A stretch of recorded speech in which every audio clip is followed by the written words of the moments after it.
लोग कहते हैं कि किस्मत का रोना वो लोग रोते हैं जो लूज़र होते हैं।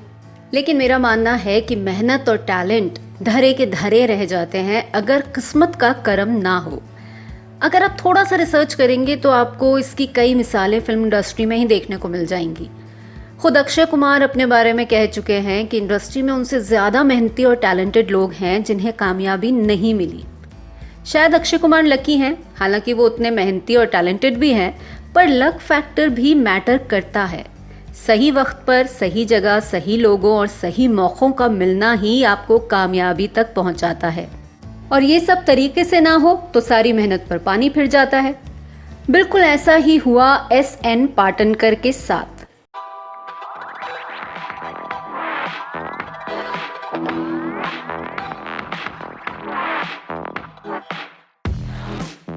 एस.एन. पाटनकर उन लोगों में से थे जो फिल्म मेकिंग से प्रभावित हुए और जिन्होंने दादा साहब फाल्के के साथ ही साथ फीचर फिल्म बनाने की दिशा में प्रयास करने शुरू किए। एस.एन. पाटनकर कोरोनेशन सिनेमा में बतौर डेकोरेटर काम करते थे और वहां लगने वाली विदेशी फिल्में भी गौर से देखा करते थे। यहीं से फोटोग्राफी और सिनेमा के लिए उनका इंटरेस्ट जागा।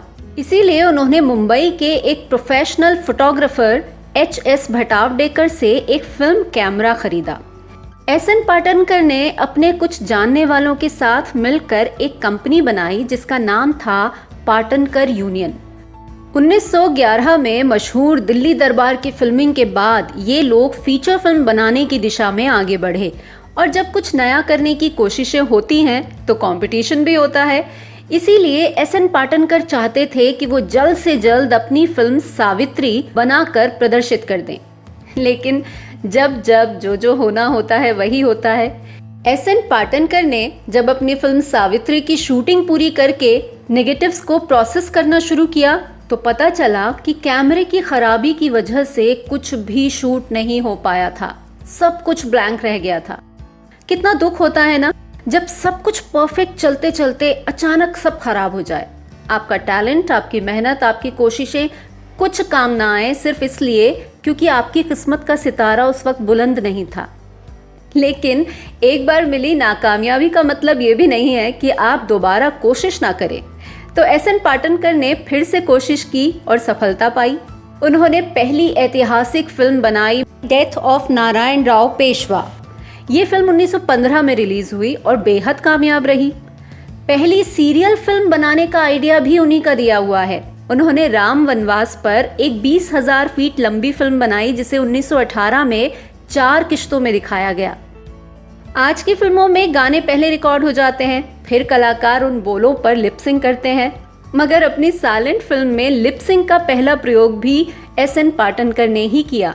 थिएटर में साजिंदे और सिंगर्स को बिठाया गया और जैसे ही फिल्म में कोई गाने की सिचुएशन आती, थिएटर में बैठे गायक लिपसिंग करना शुरू कर देते। 1917 में एक बिजनेसमैन द्वारकादास एंड संपत उस टीम के साथ बतौर फाइनेंसर जुड़े और तब उस कंपनी का नाम हुआ पाटनकर फ्रेंड्स एंड कंपनी। उस कंपनी ने लोनावला में एक फिल्म प्रोसेसिंग लेबोरेटरी बनाई जो इलेक्ट्रिक जनरेटर से चलने वाली पहली लेबोरेटरी थी।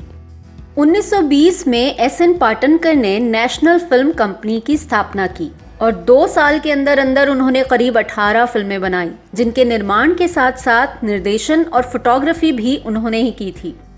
एस.एन. पाटनकर उन लोगों में से थे जिन्होंने भारतीय सिनेमा को स्थापित करने में बहुत योगदान दिया, मगर आज बहुत कम लोग उनके बारे में जानते हैं। यहाँ तक कि बहुत खोजने पर भी मुझे उनकी कोई तस्वीर भी नहीं मिली। लेकिन ऐसे कई गुमनाम लोग हैं जिनकी वजह से सिनेमा आज यहाँ तक पहुँचा।